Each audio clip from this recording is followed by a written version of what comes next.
पहले ये समझे कि जो कॉन्फिडेंस हमारे अंदर होता है वो कैसे आता है, कहाँ से आता है। कॉन्फिडेंस का मतलब है कि मैं यह कर सकता हूं, इसका विश्वास। मैं यह कर सकता हूं, ये विश्वास मेरा सेल्फ कॉन्फिडेंस है। ठीक है, मैं ऐसा हूं, सेल्फ एस्टीम है।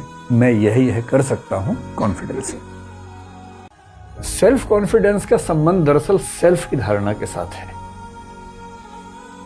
और सेल्फ का मतलब है कि सरल भाषा में मेरे मन में मेरी छवि क्या है, इसको बोलते हैं सेल्फ मनोविज्ञान में। मेरे मन में मेरी छवि। बहुत छोटे बच्चों में अपनी छवि होती ही नहीं। जो बहुत छोटे बच्चे हैं, कुछ महीनों तक की उम्र में, उनको ये एहसास ही नहीं होता कि वो हैं, कि वो भी हैं। इसका एक एक्सपेरिमेंट कई लोग करते हैं। कुछ एनिमल्स को लेके भी ऐसी बात कही जाती है कि उनके अंदर भी सेल्फ कंसेप्ट बहुत क्लियर कट नहीं होता। मैंने ये प्रयोग कई बार करके देखा, आप भी करके देखिए। अगर आपके पास कोई पशु पक्षी हो पालतू, गोदी में उठा लीजिए। अगर छोटा है तो गोदी में उठा लीजिए, शीशे के सामने जाइए। आप कोशिश कर करके थक जाएंगे, वो शीशे में खुद को नहीं देखेगा। वो नार्सिसस की तरह ये समझ ही नहीं पा रहा कि ये मैं ही हूं। उसे लग रहा कोई और है, क्योंकि सेल्फ की धारणा उसके दिमाग में है ही नहीं। आप ह्यूमन बीइंग के जो बच्चे होते हैं, 1 महीने का बच्चा, 1.5 महीने का बच्चा, उसे गोदी में उठा के शीशे के सामने ले जाइए। वो खुद को नहीं देखेगा, आपको देखेगा। आपको देखेगा, फिर बाहर देखेगा, कहेगा एक जैसे दिख रहे हैं दोनों।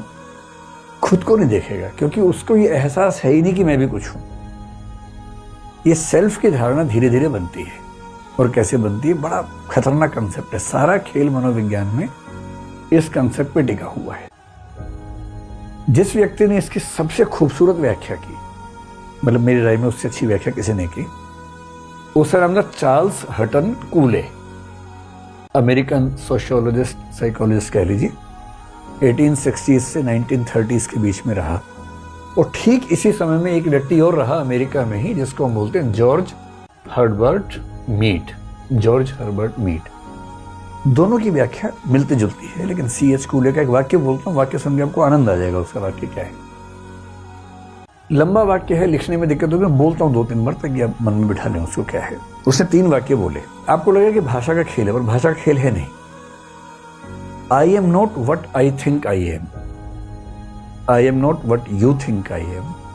I am what I think you think I am. ये सुन के लोगों को लगता है क्या भाषा की लफाजी चल रही है भाई, इसको हिंदी में कर लेते हैं। मैं वह नहीं हूं जो मैं सोचता हूं कि मैं हूं। मैं वह भी नहीं हूं जो आप सोचते हैं कि मैं हूं। मैं वह हूं जो मैं सोचता हूं कि आप सोचते हैं कि मैं हूं। अभी तो ऐसा चल रहा होगा दिमाग के अंदर, ये जंतर मंतर जैसी फीलिंग आ रही होगी ना, लेकिन इसका भाव समझिए क्या है। मेरे मन में अपने आप को लेके सम्मान का भाव है या नहीं। कुछ लोग आत्म अपमान से भरे होते हैं, हमेशा खुद को कोसते रहते हैं कि मेरे अंदर ये नहीं है, मेरे अंदर वो नहीं है, मैं तो पागल हूं, मैं तो ये हूं। हमेशा खुद को खारिज करते रहते हैं। वो उनका सेल्फ है। कुछ नार्सिसिस्ट है, वो उनका सेल्फ है। कैसे बनता है? मैंने आपसे कहा ना, पेरेंट्स सबसे बड़े जिम्मेदार होते हैं। उसी पेरेंट्स वाली बात को G.H. मीड ने एक शब्द दिया, जिसको बोलते हैं, जो स्पेशलाइज्ड अदर्स कह लीजिए, या 1-2 शब्द और चलते हैं इसके लिए। एक होता है जनरलाइज्ड अदर्स, और एक होता है, कोई शब्द है बड़ा अच्छा जिसका सिग्निफिकेंट अदर्स है। सिग्निफिकेंट शब्द का इस्तेमाल किया उसने, सिग्निफिकेंट अदर्स। स्पेशलाइज सही शब्द नहीं है, सिग्निफिकेंट। इसका मतलब क्या हुआ? मैं जानता हूं कम से कम 1000 व्यक्तियों को, शायद 10,000 को जानता हूं।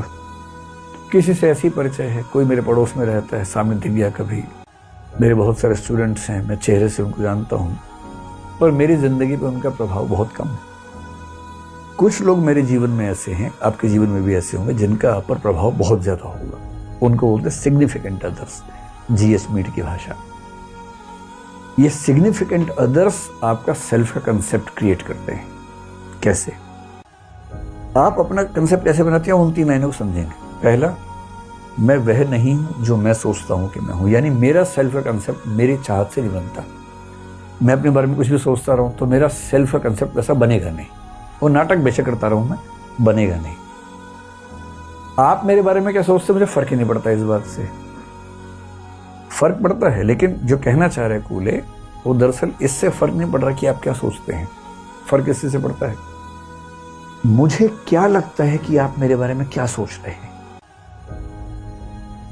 बड़े खतरनाक बात है। मैं आपको एक एग्जांपल से बात समझाता हूँ।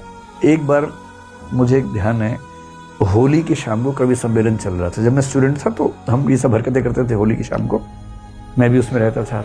20-30 दोस्त होते थे, लोग अपनी कविताएं पढ़ते थे, तालियां बजाते थे।